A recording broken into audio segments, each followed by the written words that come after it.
पापा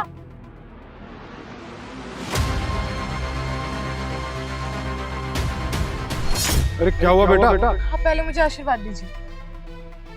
जीती रहे बेटा। अब आपको ये मजदूरी करने की कोई जरूरत नहीं है पापा, पर क्यों बेटा? क्योंकि आपकी बेटी अब एक पुलिस ऑफिसर बन गई है। ये देखिए। अरे वाह बेटा वाह, जुग जुग जियो, ये तो बहुत ही खुशी की बात है। पापा, मैंने आपको दिन रात मेहनत करते हुए देखा है, कैसे आप मुझे पढ़ाने के लिए इतनी मेहनत करते हो। और देखिए, आज आपकी मेहनत रंग लाई, आपकी बेटी एक पुलिस ऑफिसर बन गई है। अरे बेटा मुझे तो पढ़ना नहीं आता, तू मुझे ये बता दे तेरी ड्यूटी कब से शुरू होगी? अगले महीने 25 तारीख से। बस अब आपका एक ही काम है, बाजार जाकर मेरे लिए अच्छे कपड़े लेकर आने का, ताकि वो कपड़े पहनकर मैं अपनी ज्वाइनिंग दे सकूं। बस पापा, अब आपको बस आराम करना है, बाकी का सारा काम आपकी बेटी संभालेगी। अरे बेटा तू चिंता ना कर, तुझे जो कपड़ा लेना है, कुछ भी लेना है, तू सब कुछ ले ले बेटा, तू अपने मन की कर। बेटा अब तो तेरे बाप का भी सर गर्व से ऊंचा हो गया, क्योंकि मेरी बेटी पुलिस ऑफिसर बन गई है। पापा, अगर आज माँ होती तो माँ कितना खुश होती ना। माँ का भी यही सपना था कि वो मुझे पुलिस की वर्दी में देखे, पर शायद किस्मत को कुछ और ही मंजूर था। खैर, माँ तो वक्त से पहले हमें छोड़कर चली गई, लेकिन माँ नहीं है तो क्या हुआ, मैं आपको तो ये वर्दी पहनकर दिखा सकती हूँ ना। अब आप मुझे इस वर्दी में जरूर देखेंगे पापा। पापा, मेरा मन करता है कि मैं अपने देश के लिए कुछ कर गुजरूं, अपने देशवासियों की सेवा करूं, ताकि आने वाले लोग मेरा नाम जाने। अरे कर लियो बेटा, देश की सेवा कर लियो।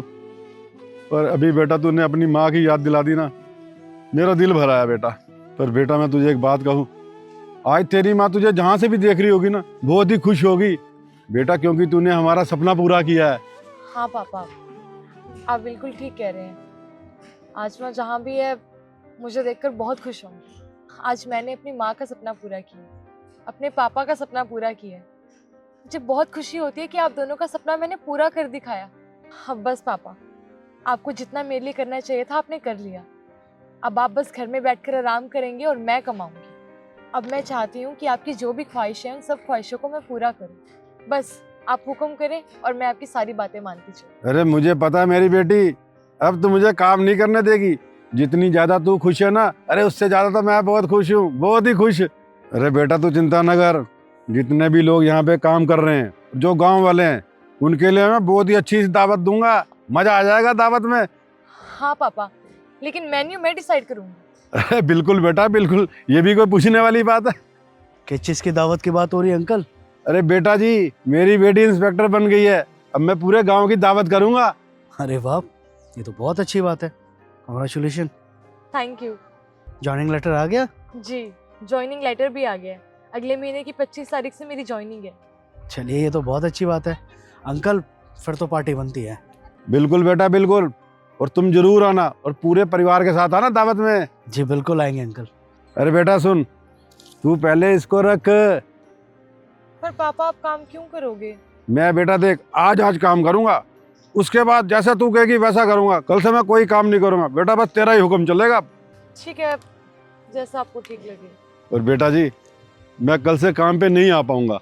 अरे ये तो बहुत अच्छी बात है अंकल कि आप कल से नौकरी पे नहीं आओगे, और ये देख के मुझे बहुत खुशी हुई कि कलयुग के टाइम भी आपकी बेटी आपके लिए इतना सोच रही है। वरना आजकल के लड़कों को ही देख लो आप, जैसी ही शादी होती है, कहीं अच्छी नौकरी लगती है तो घर वालों को लात मार के बाहर निकाल देते हैं। अरे बूढ़े माँ बाप उनको अपने ऊपर बोझ लगते हैं, लेकिन वहीं आपकी बेटी, जैसे उसकी नौकरी लगी, सीधा आपके पास चली है और बोल रही है कि ये काम नहीं करना आपको। सच में अंकल, बड़े भाग्यशाली हैं आप कि आपकी बेटी बेटों की तरह कंधे से कंधा मिला के आपके साथ चल रही है, और इसकी नौकरी भी बहुत अच्छी लगी है। सच में किस्मत के धनी हैं अंकल आप। खैर, ये अच्छा ही हुआ कि आपकी बेटी ने बोल दिया कि आपको यहाँ पर काम नहीं करना, वरना मैं ही आपको बोलने वाला था। ऊपर से कितनी बार देखा है आपको, आप काम करते करते रुक जाते थे, कई बार आपके हाथ पैर भी कांपते थे। मुझे लगता था बुजुर्ग हो गए बेचारे, मना ही कर दूं, लेकिन फिर लगता था कि इतने बुजुर्ग होने के बावजूद भी काम कर रहे हैं, कोई ना कोई वजह तो ज़रूर होगी ना, इसलिए कभी मना नहीं किया। पर यह अच्छा हुआ कि आपकी बेटी ने आपको खुद ही मना कर दिया कि आपको यहाँ पर काम नहीं करना। हाँ बेटा तुम सही कह रहे हो, अब ये काम मुझसे होता नहीं, हाथ पैर में दर्द रहता है हमेशा। चलिए, ये तो बहुत अच्छी बात है अंकल कि आपकी बेटी ने आपका सपना पूरा कर दिया, और सच में आपकी बेटी बहुत अच्छी है जो आपके बारे में इतना सोचती है। जी, वो क्या है ना कि मेरे पापा के सिवा मेरा इस दुनिया में कोई नहीं। मेरी माँ तो मुझे बहुत पहले ही छोड़कर चली गई, तो अब बस मेरे पास मेरे पापा हैं। और मैं चाहती हूँ कि मैं अपने पापा को दुनिया की सारी खुशी दूँ। चलिए जी, बड़े नेक विचार है आपके। बाकी अंकल जी, कभी भी मन किया करे तो मिलने आ जाया करना। बाकी अब तो आपको क्या करना है क्या नहीं, ये तो आपकी बेटी डिसाइड करेगी। बाकी कॉन्ग्रेचुलेशन अगेन। चलता हूँ, नमस्ते।